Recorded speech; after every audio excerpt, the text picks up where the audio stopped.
ఒకటి మాత్రం పక్కా అమ్మ, సర్పంచులందరినీ నేను చెప్తా ఉన్నా, ఈ 3 ఏళ్లు ఎందుకంటే కాంగ్రెస్ ప్రభుత్వం ఉన్నంతకాలం ఏమి జరగదు. ఎక్కడ కాంగ్రెస్ ఉంటుందో అక్కడ ప్రోగ్రెస్ ఉండదు. మీరు చాలా హామీలు ఇచ్చి ఉంటారు, నాకు తెలుసు. ఓ ఇది చేస్తాం అది చేస్తాం అని ఇచ్చింటారు, కానీ కాంగ్రెస్ వాళ్ళు ఏమి చేయరు. వాళ్ళు తినేదానికే సరిపోతలేదు. మీకేమి ఇస్తారు? వాళ్ళు ఏమి ఇయ్యరు. మీరు ఒకటే గుర్తుపెట్టుకోండి, 2 ఏళ్ల వీళ్ళ కథ. ఆ తర్వాత నెక్స్ట్ 2.5 years మళ్ళా మనమే వస్తాం. అప్పుడు మీరు ఇచ్చిన ప్రతి హామీ నెరవేర్చే బాధ్యత మాది. ఎందుకంటే కేసీఆర్ గారికి తెలుసు, మహాత్మా గాంధీ చెప్పినట్టు పల్లెలే పట్టుకొమ్మలు అనే మాట అయితే చెప్పిండో దాన్ని బలంగా నమ్మిన నాయకుడు కేసీఆర్ గారు. అందుకే మళ్ళీ తిరిగి కేసీఆర్ ప్రభుత్వం వస్తేనే పల్లెలు మళ్ళీ పచ్చబడతాయి, పల్లెల్లో మళ్ళీ లక్ష్మీ కళ వస్తుంది. ఈ దరిద్రులు ఉన్నంతకాలం ఏం జరగదు. ఎందుకంటే వాళ్ళు ఇయ్యరు, వాళ్ళకు దోసుకునేందుకు సరిపోతలేదు. ఇప్పుడే ఆర్ఎస్ ప్రవీణ్ గారు ఒక విషయం చెప్పిండు మీకు. ఒక్కసారి ఆ విషయం కూడా నేను మీకు చెప్పాలా. హైదరాబాద్ లో ఇలా భూములు బంగారం అయినాయి.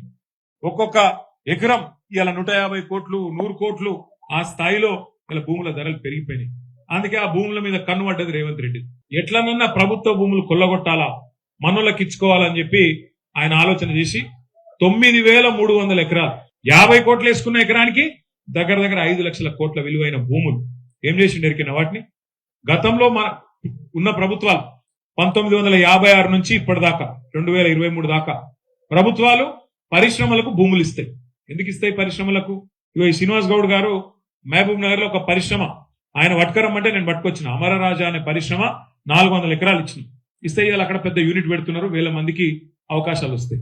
అట్లా పరిశ్రమలకు భూములు ఇస్తాం. అది కూడా ఎంతకి ఇస్తాం? బయట మార్కెట్ల నిజానికి ధర ₹1,00,00,000 ఉంటే ఎకరం వాళ్లకు 20 లక్షలకు 25 లక్షలకే ఇస్తాం. ఎందుకు ఇస్తాము? మన పిల్లగాళ్ళకు ఉద్యోగాలు వస్తాయి, రాష్ట్రానికి ఏమైనా ఆదాయం వస్తుంది, రాష్ట్రంలో మంచి జరుగుతుందన్న ఉద్దేశంతో పరిశ్రమలకు అడ్డికి పావు షేరుకే మనం తక్కువ ధరకు అగ్గువకు భూములు ఇస్తాం.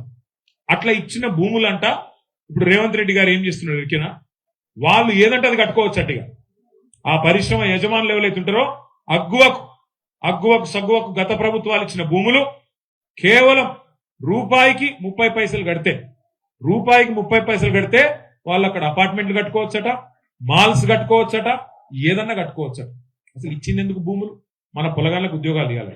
ఇలా ఉద్యోగాలు ఇచ్చింది ఎక్కడనో పోయింది.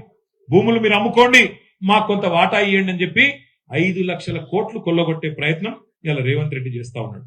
ఈ HILTP అనే ఒక కథ తెచ్చి 5 లక్షల కోట్ల కుంభకోణానికి తెరదీసిండు.